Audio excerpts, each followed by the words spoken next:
잘 알지 못합니다. 우리 정웅주 집사님은 잘 아시겠는데 저는 한 번도 회사에서 일을 해본 적이 없습니다. 그러나 제가 아는 바에 의하면 회사에서 일하는 사람들이 모두가 같은 일을 하지 않는다는 겁니다. 어떤 사람들은 회사의 자금을 관리하고 또 어떤 사람들은 목표를 달성하기 위하여 전략을 세우는 등 회사의 이익과 효율성을 높이기 위해 각 부서를 나누어 경영을 하고 있다는 것으로 알고 있습니다. 여러분이 만일 어떤 커다란 회사에, 어떤 기업의 회사에 소속된 직원이라고 한번 상상을 해보십시오. 갑자기 높으신 재벌 회장님이 아주 오랜 기간 해외에 나가 봐야 할 일이 있다고 하시면서 여러분들을 찾아오셔서 이렇게 말씀하시기를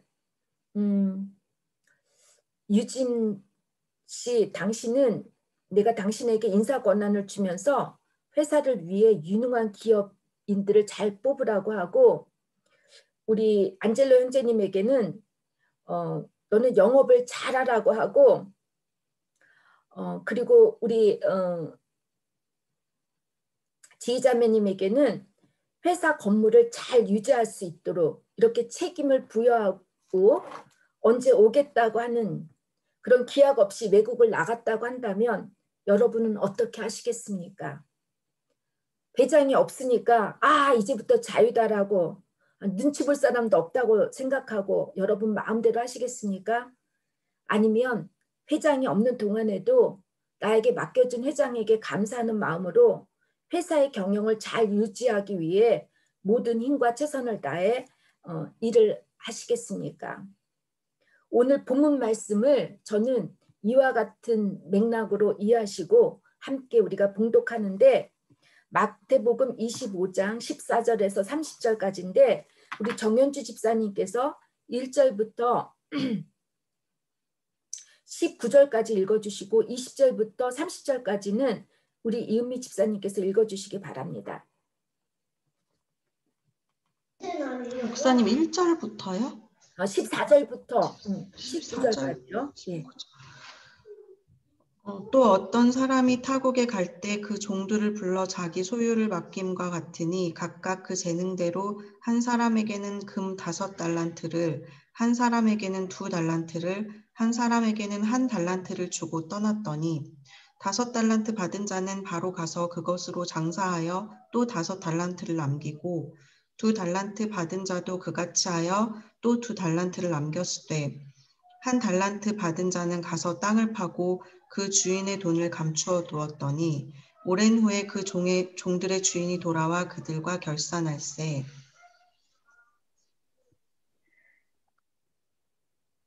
다섯 달란트 받았던 자는 5달란트를 더 가지고 와서 가로되 주여 내게 5달란트를 주셨는데 보소서 내가 또 5달란트를 남겼나이다. 그 주인이 이르되 잘하였도다. 착하고 충성된 종아 내가 작은 일에 충성하였음에 내가 많은 것으로 내게 맡기리니 내 주인은 즐거움에 참여할지어다 하고 2달란트 받았던 자도 와서 가로되 주여 내게 2달란트를 주셨는데 보소서 내가 또 2달란트를 남겼나이다. 그 주인이 이르되 잘하였도다. 착하고 충성된 종아 내가 작은 일에 충성하였음에 내가 많은 것으로 내게 맡기리니 내 주인의 즐거움에 참여할지어다 하고 1달란트 받았던 자도 와서 가로되 주여 당신은 굳은 사람이라 심지 않은 데서 거두고 치지 않은 데서 모으는 줄 내가 알았으므로 두려워하여 나가서 당신의 달란트를 땅에 감추어 두었습니다. 보소서 당신의 것을 받으셨나이다. 그 주인이 대답하여 가로되 악하고 게으른 종아 나는 심지 않은 데서 거두고 해치지 않은 데서 모으는 줄로 네가 알았느냐. 그러면 내가 마땅히 내 돈을 취리하는 자들에게나 두었다가 나로 돌아와서 내 본전과 별일을 받게 할 것이니라 하고 그에게서 그 1달란트를 빼앗아 10달란트 가진 자에게 주어라.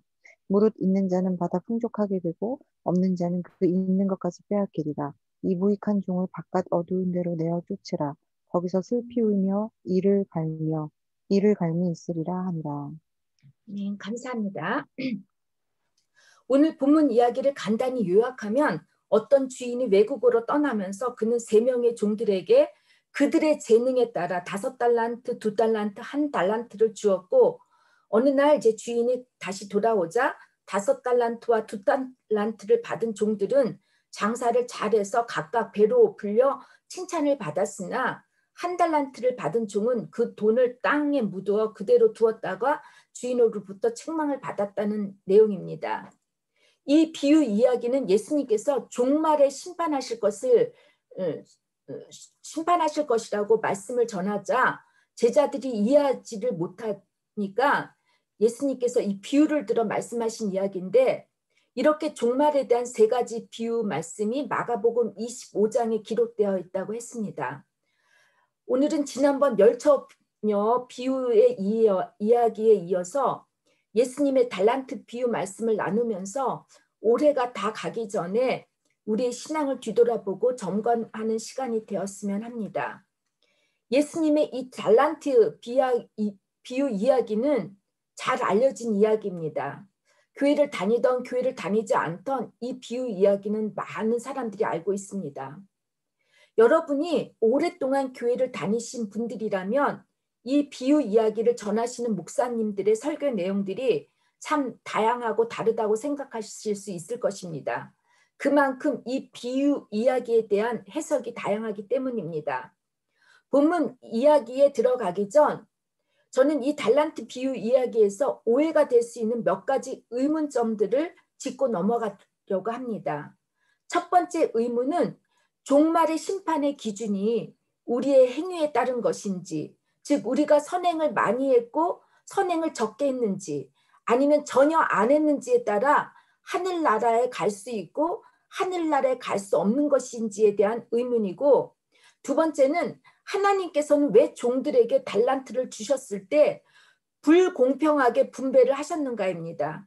누구에게는 음악적으로 예술적으로 어떤 천재적인 소질을 주셨는가 하면, 또 그렇게 태어나게 하셨는가 하면 누구에게는 전혀 아무런 재능도 갖지 않고 태어나게 하셨는가입니다.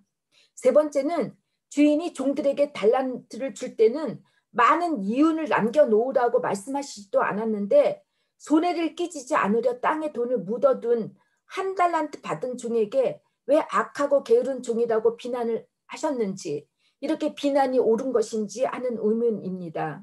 마지막 네 번째 의문은 두 종과는 달리 왜 한 달란트 받은 종은 주인의 마음을 잘 알지 못하고 오해했을까라는 것입니다.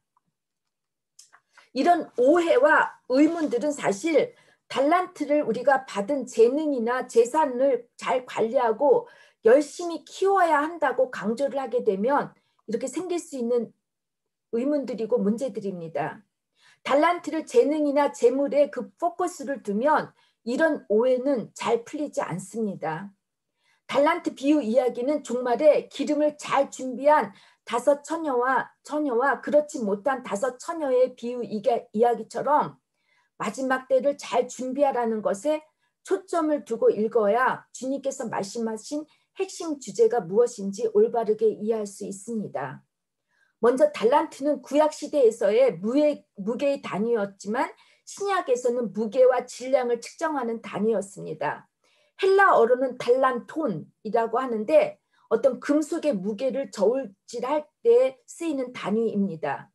영미권에서는 파운드라고 하고 그 외의 다수 나라들에서는 이 물질을 재는 데 킬로그램이라고 사용하는 것처럼 고대 그리스나 로마, 이집트 같은 나라에서도 조금씩 이렇게 다르게 사용했습니다. 한 달란트를 보통 26에서 33kg 정도라고 하는데요. 금이나 은, 동, 그 당시의 화폐 기준이 되었다는 것을 전제로 했을 때 루터는 은으로 해석을 했는데 오늘 우리 본문 말씀은 금으로 해석을 했습니다. 은 한 달란트, 그러니까 보통 한 달란트가 30kg이라고 하면 예수님 당시 성인 노동자의 20년에 해당하는 임금이었다고 합니다. 여러분, 오늘 우리 시대로 계산을 하자면 한 노동자의 1년 평균 그 연봉이 한 3천만 원이라고 할 때 30년 곱하기를 하면 얼마가 되죠? 한 6억 정도 되는 돈이라고 합니다. 달란트라는 단어가 재능, 재주로 해석되게 된 것은 17세기 이후라고 보면 좋을 것 같습니다.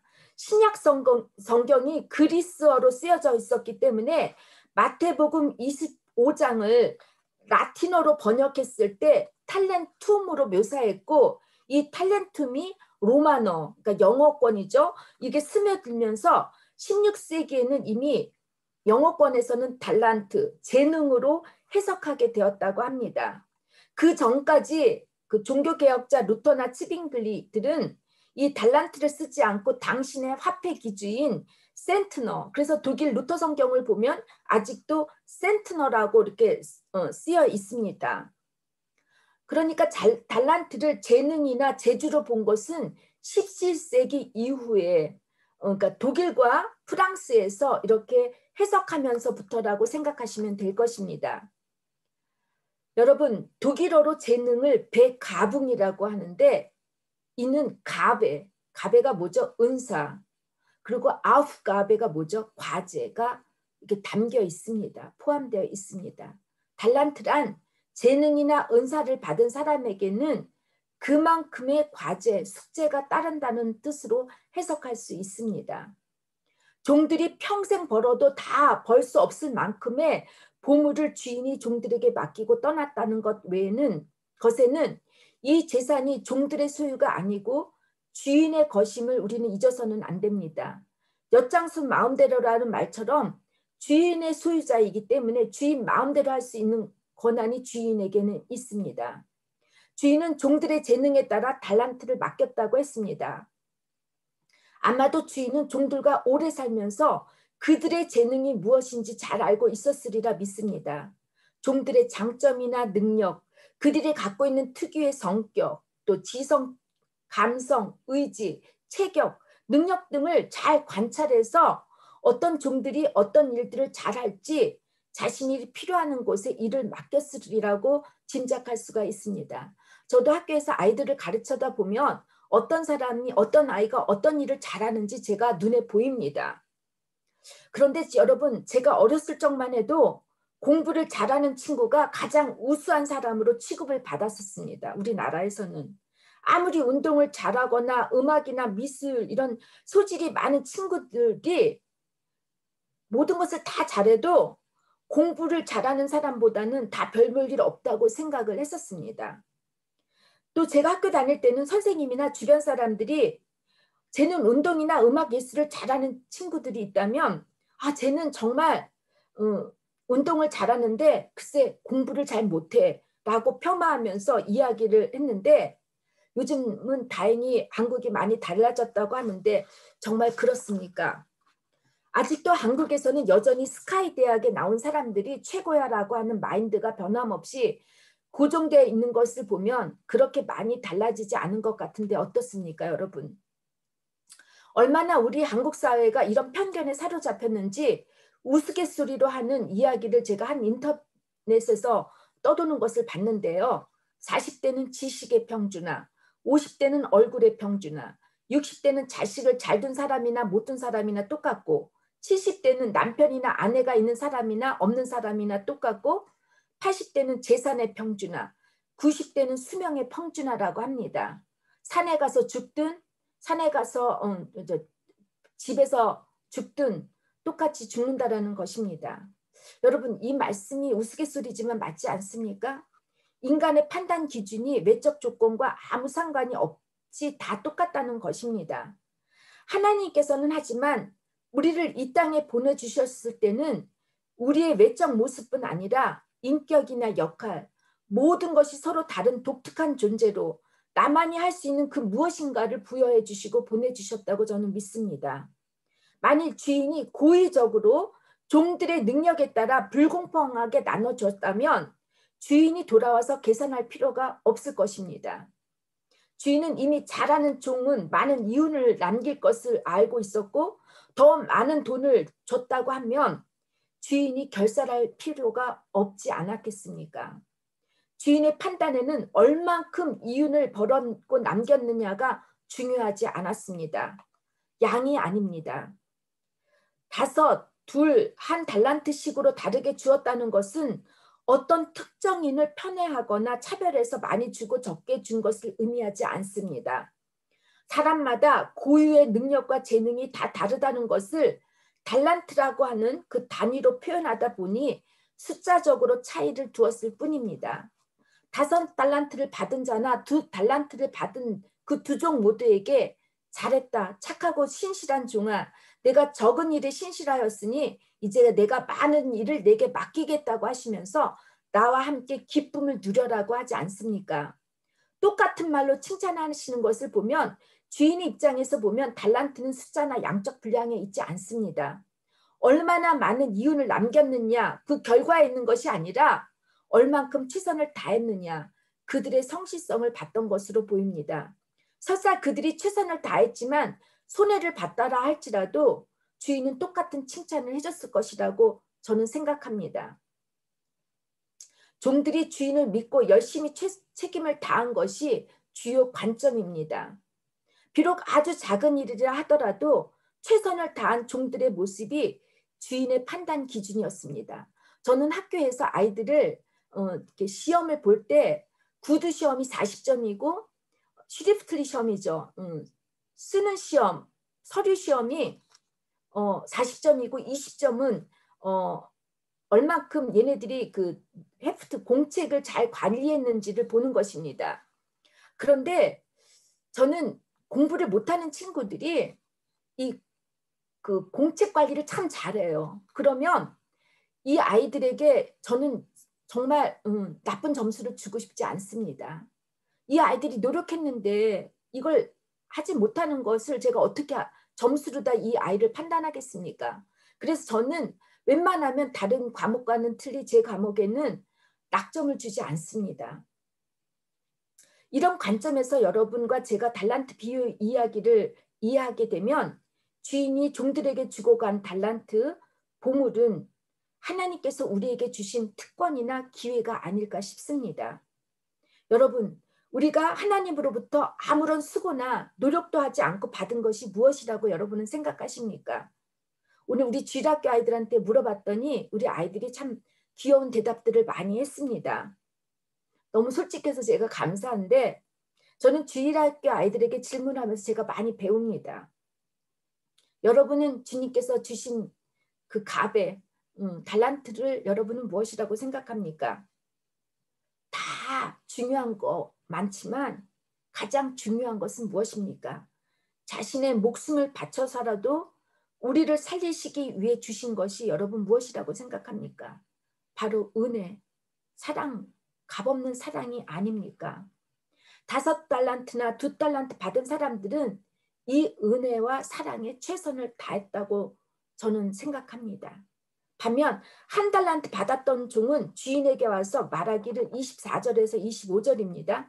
당신은 굳은 사람이라 심지 않은 데서 거두고 해치지 않은 데서 모으는 줄을 내가 알았으므로 두려워하여 나가서 당신의 달란트를 땅에 감추어 두었나이다. 보소서 당신의 것을 가지셨나이다.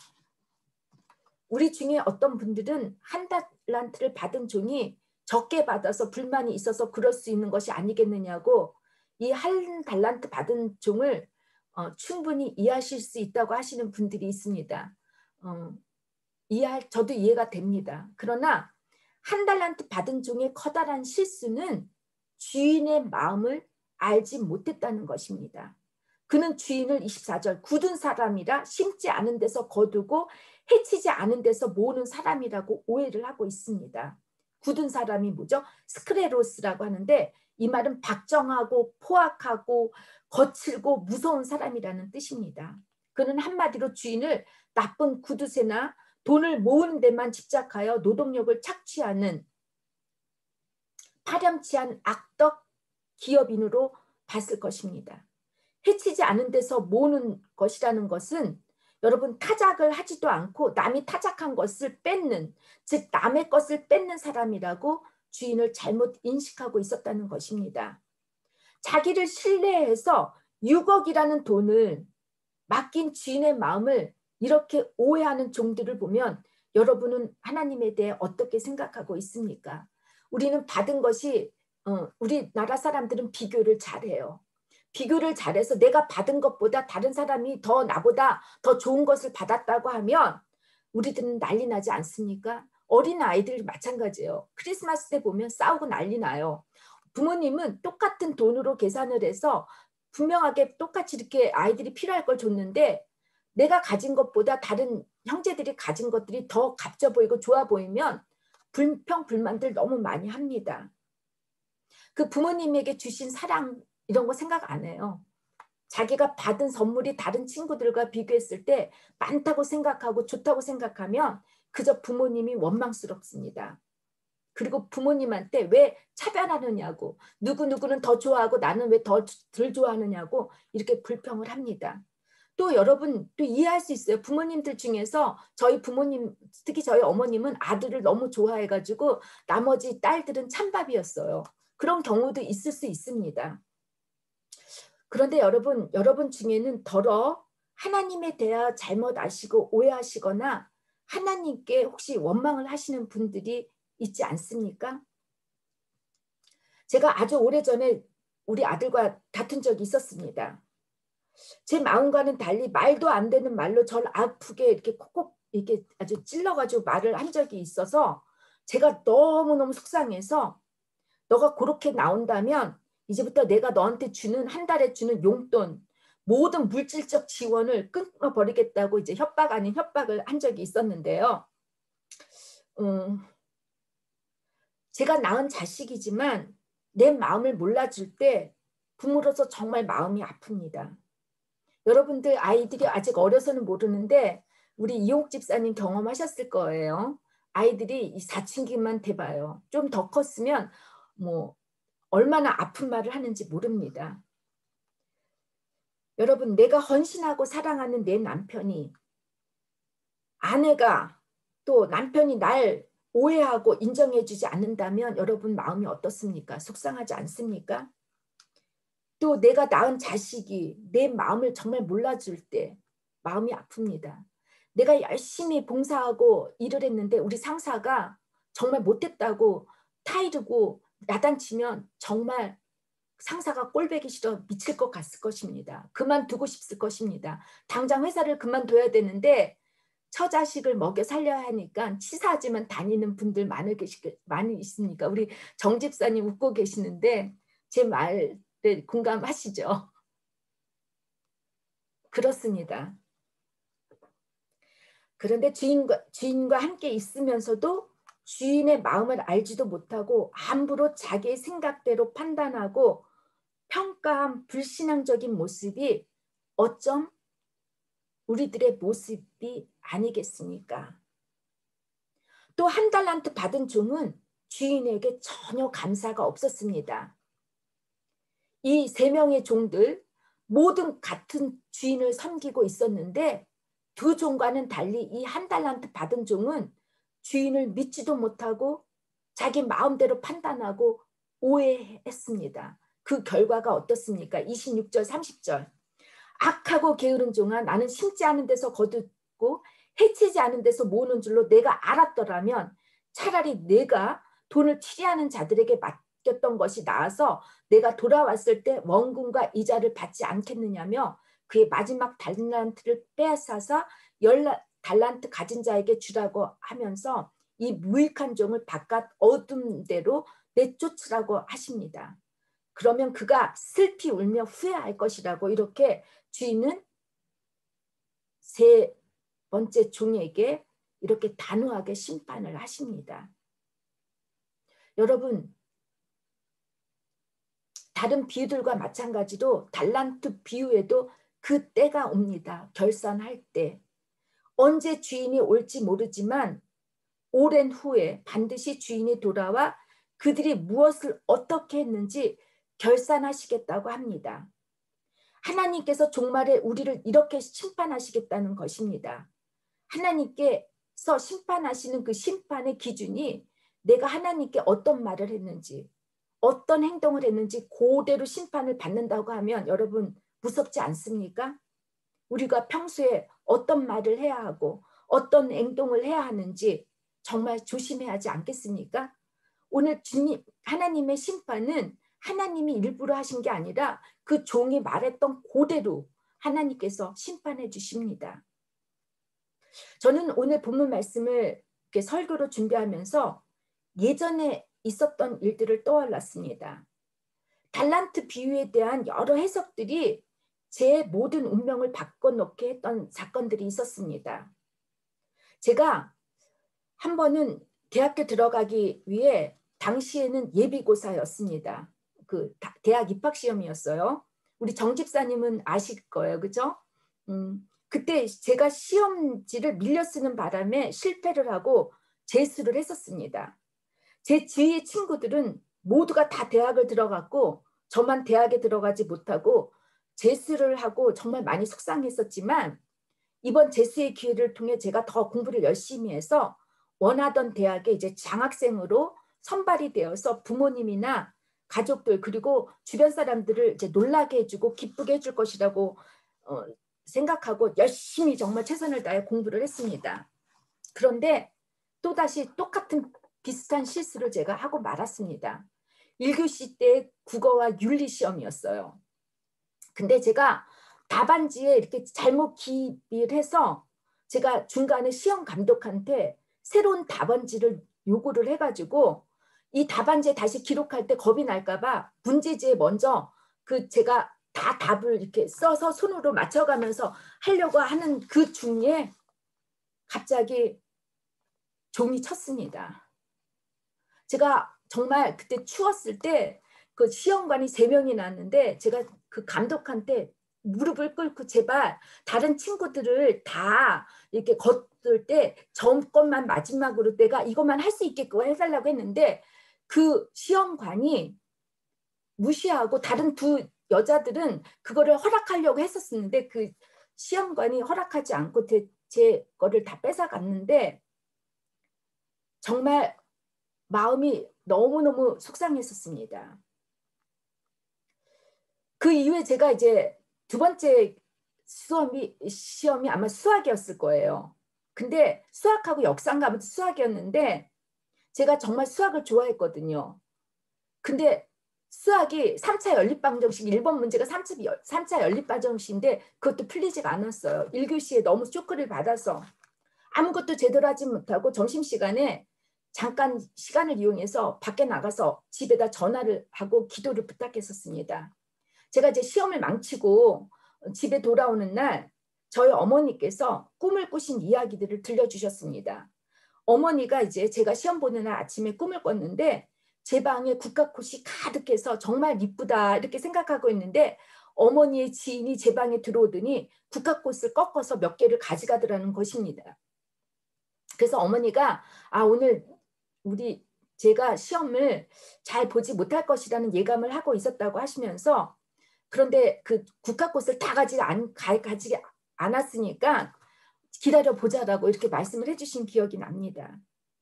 저는 이제 시험을 마치고 너무 속상하고 화병이 날 것 같아서 하나님을 얼마나 원망했는지 복수하고 싶은 마음이 들었습니다. 그래서 제가 하나님을 얼마나 가장 아프게 할 수 있을까 해가지고 제가 절에 들어갈 생각을 했었습니다. 여러분 놀랐죠? 제가 절에 들어가면 하나님이 가장 힘들어하실 것 같아서 그때 제가 절에 들어가려고 짐을 싸고 밤에 제가 나갔어요. 그 추운 날. 그랬더니 우리 엄마가 너무너무 이제 슬퍼가지고 딸이 이제 도망을 갔으니까 그래서 이제 저희 교회 부목사님한테 알렸던 것 같아요. 제가 이제 부목사님은 머리를 감다가 밤에 전화를 받고 놀라셔가지고 이제 터미널 이런 애들한테 다 얘기를 해서 내가 갈 수 있는 곳이 터미널 아니면 동인천역 전차역일 거라 생각해서 애들을 다 풀었다고 해요. 그런데 제가 이제 우리 부목사님이 저를 이제 잡았어요. 그리고 그 밤에 부목사님을 제가 만나서 울면서 그런 얘기를 했어요. 왜 하나님께서는 똑같이 종들에게 똑같은 달란트를 주지 않았는지, 왜 이렇게 불공평하게 하나님은 종들에게 나눠가지고 이렇게 내 마음을 아프게 하는지, 내가 정말 5달란트 받은 게 아니고 1달란트만 받았느냐고 제가 막 불평불만을 했었습니다. 그런데 그 목사님께서 저에게 이렇게 솔직하게 말씀을 해주셨습니다. 하나님의 뜻을 나도 잘 몰라. 그때마다 나는 장충당 공원의 근처를 돌면서 속상해하고 있어 라고 말하시면서 그럼에도 불구하고 그 목사님은 하나님을 사랑한다고 이렇게 저에게 말씀을 해주셨는데 아무 말씀도 안 하시고 그 말씀만 해주시면서 함께 걸어가 주신 그 목사님 때문에 제가 독일 유학을 결정하게 되었습니다.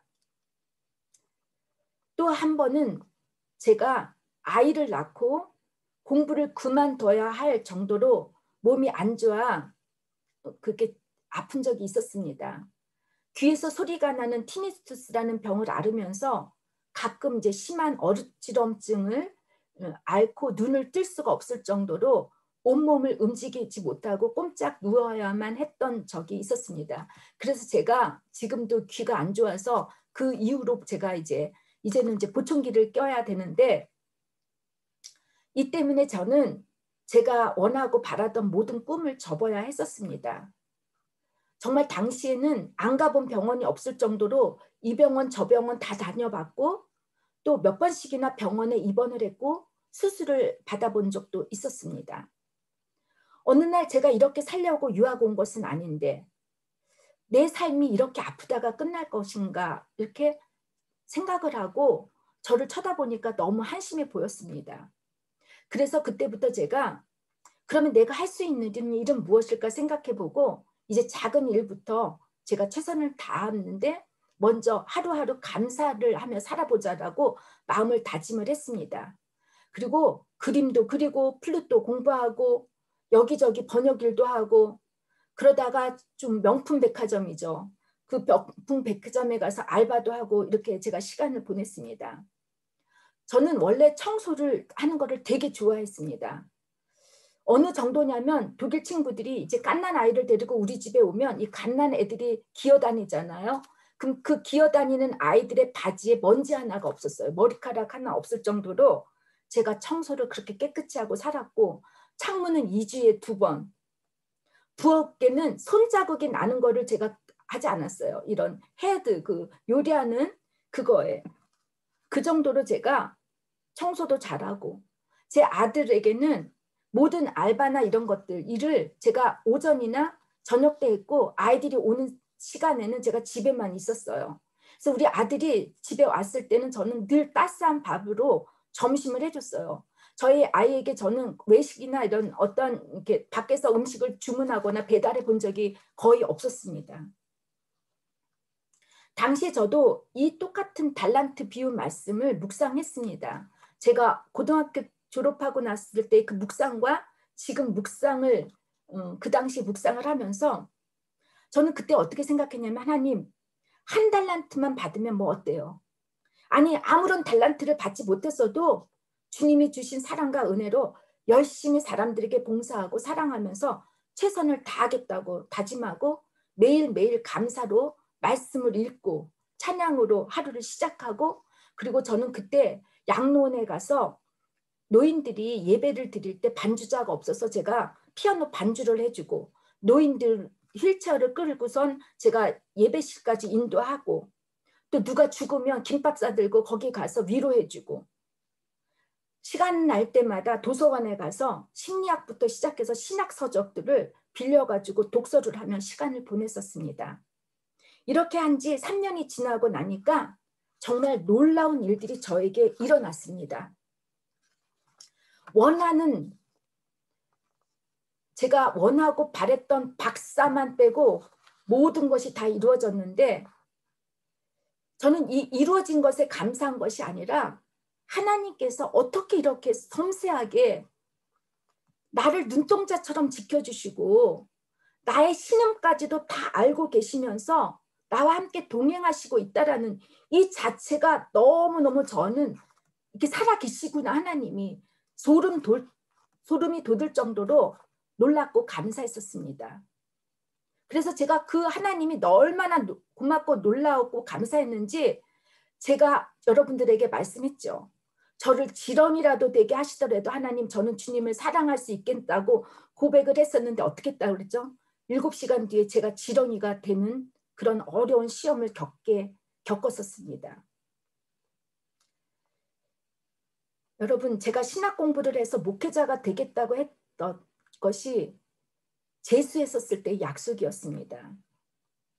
근데 제가 그 약속을 잊고 다른 박사를 해서 저는 세상에서 잘 살고 저는 사람들한테 인정을 받고 여행도 다니면서 명품 옷을 입고 명품 가방을 들고 다니면서 저는 세상을 살아보고 싶었던 마음이 있었습니다.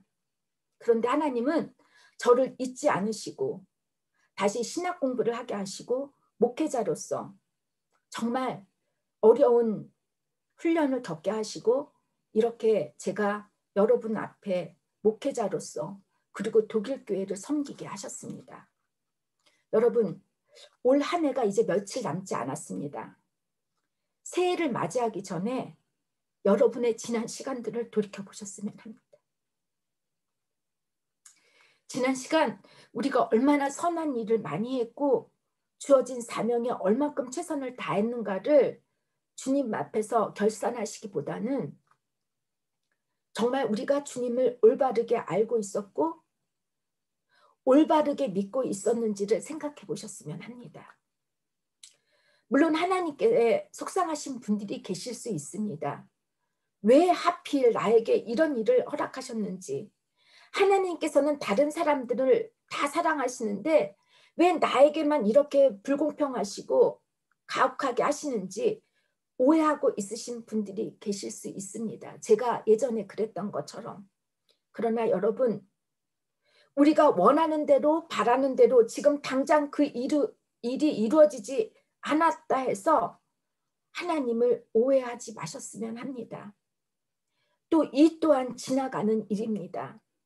섭섭하고 속상한 마음을 주님께서는 이미 다 알고 계십니다. 모든 것을 여러분 다 잊으셔도 좋습니다. 그러나 이것 하나만은 잊지 말아주셨으면 합니다. 주님은 그럼에도 불구하고 나를 사랑하고 계시고 있다라는 이 불변의 진리를 여러분 꼭 마음에 새기셨으면 합니다.